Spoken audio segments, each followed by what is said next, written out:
ಈ ಚಿಕ್ಕ ಹಣ್ಣನ್ನ ನೀವು ತಿಂದ್ರೆ ನಿಮ್ಗೆ ಯಾವುದೇ ಕಾರಣಕ್ಕೂ ಕ್ಯಾನ್ಸರ್ ಬರೋದಿಲ್ಲ, ಮತ್ತೆ ಕ್ಯಾನ್ಸರ್ ಇದ್ರೂ ಕೂಡ ಹೋಗುತ್ತೆ. ಈಗಂತ ನಾನು ಹೇಳ್ತಿಲ್ಲ, Vellore institute of technology Tamil Nadu ಅವರು ರಿಸರ್ಚ್ ಮಾಡಿ ಪ್ರೂವ್ ಮಾಡಿದ್ದಾರೆ.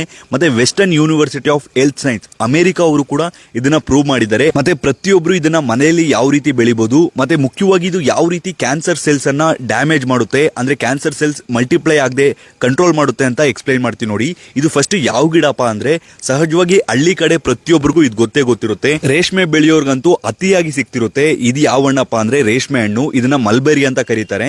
ಇದರ ವಿಶೇಷತೆ ಏನಪ್ಪಾ ಅಂದ್ರೆ, ಅಮೆರಿಕದಲ್ಲಿ ಇದ್ರ ಮೇಲೆ ಒಂದು ರಿಸರ್ಚ್ ಅನ್ನು ಕೂಡ ಮಾಡಿದ್ದಾರೆ. ಕ್ಯಾನ್ಸರ್ ಸೆಲ್ಸ್ ಅನ್ನ ತಗೊಂಡು ಈ ಮಲ್ಬೆರಿ ಜ್ಯೂಸ್ ಅಲ್ಲಿ ಹಾಕಿದಾಗ ಕ್ಯಾನ್ಸರ್ ಸೆಲ್ಸ್ ಗಳು ಮಲ್ಟಿಪ್ಲೈ ಆಗಿಲ್ಲ. ಅಂದ್ರೆ ಸಹಜವಾಗಿ ಕ್ಯಾನ್ಸರ್ ಸೆಲ್ಸ್ ಮಲ್ಟಿಪ್ಲೈ ಆಗ್ತಾ ಹೋಗ್ತಿರುತ್ತೆ, ಒಂದಿರೋದು ಎರಡು, ಎರಡಿರೋದು ನಾಲ್ಕು, ಆ ರೀತಿ. ಬಟ್ ಇದು ಮಲ್ಟಿಪ್ಲೈ ಆಗಿಲ್ಲ, ಮತ್ತೆ ನಿಧಾನಕ್ಕೆ ಆ ಕ್ಯಾನ್ಸರ್ ಸೆಲ್ಸ್ ಎಲ್ಲ ಸತ್ತೋಗಿದೆ. ಸೊ ಅವಾಗ ಗೊತ್ತಾಗಿದ್ದೇನಪ್ಪಾ ಅಂದ್ರೆ, ಈ ಮಲ್ಬೆರಿಯನ್ನ ಆಗಾಗ ತಿಂತಿರೋದ್ರಿಂದ ಯಾವುದೇ ಕಾರಣಕ್ಕೂ ಮುಂದಿನ ದಿನಗಳಲ್ಲೂ ಕೂಡ ಕ್ಯಾನ್ಸರ್ ಬರೋದಿಲ್ಲ. ಮತ್ತೆ ಮುಖ್ಯವಾಗಿ ಇನ್ ಕೇಸ್ ಕ್ಯಾನ್ಸರ್ ಇದ್ರೂ ಕೂಡ ಅದು ವಾಸಿಯಾಗುತ್ತೆ ಅಂತ ತಿಳಿದು ಬರ್ತಿದೆ. ಮತ್ತೆ Vellore science of technology university ಅವರು, ಅಂದ್ರೆ ತಮಿಳುನಾಡಲ್ಲಿ ಇರುವಂತಹ ಯೂನಿವರ್ಸಿಟಿ ಅವರು, ಬ್ರೆಸ್ಟ್ ಕ್ಯಾನ್ಸರ್ ಇರೋರಿಗೆ ಈ ಹಣ್ಣುಗಳನ್ನ ಹೆಚ್ಚಾಗಿ ಕೊಟ್ಟು ನೋಡಿದ್ದಾರೆ. ಅವ್ರಿಗೂ ಕೂಡ ಕ್ರಮೇಣವಾಗಿ ಕ್ಯಾನ್ಸರ್ ಅನ್ನೋದು ವಾಸಿಯಾಗಿದೆ. ಇದನ್ನ ಮನೆಯಲ್ಲೇ ಪಾಟ್ ಅಲ್ಲಿ ಬೆಳಿಬಹುದು. ಅದನ್ನ ಯಾವ ರೀತಿ ಅಂತ ನಾನು ನೆಕ್ಸ್ಟ್ ರೀಲ್ ಅಲ್ಲಿ ಹೇಳ್ತೀನಿ. ಸೊ ನನ್ನ ಅಕೌಂಟ್ ನ ಫಾಲೋ ಮಾಡ್ಕೊಳ್ಳಿ. ಮತ್ತೆ ಈ ವಿಡಿಯೋನ ಎಷ್ಟಾಗುತ್ತೋ ಅಷ್ಟು ಶೇರ್ ಮಾಡಿ. ನೋಡಿ, ಚಿಕ್ಕ ಹಣ್ಣು ತಿನ್ನೋದ್ರಿಂದ ಕ್ಯಾನ್ಸರ್ ನ ತಡೆಗಟ್ಟಬಹುದು ಅಂದ್ರೆ ದಯವಿಟ್ಟು ಎಲ್ಲರಿಗೂ ಶೇರ್ ಮಾಡಿ. ಇದರ ಮಹತ್ವ ಎಲ್ಲರಿಗೂ ಗೊತ್ತಾಗ್ಲಿ.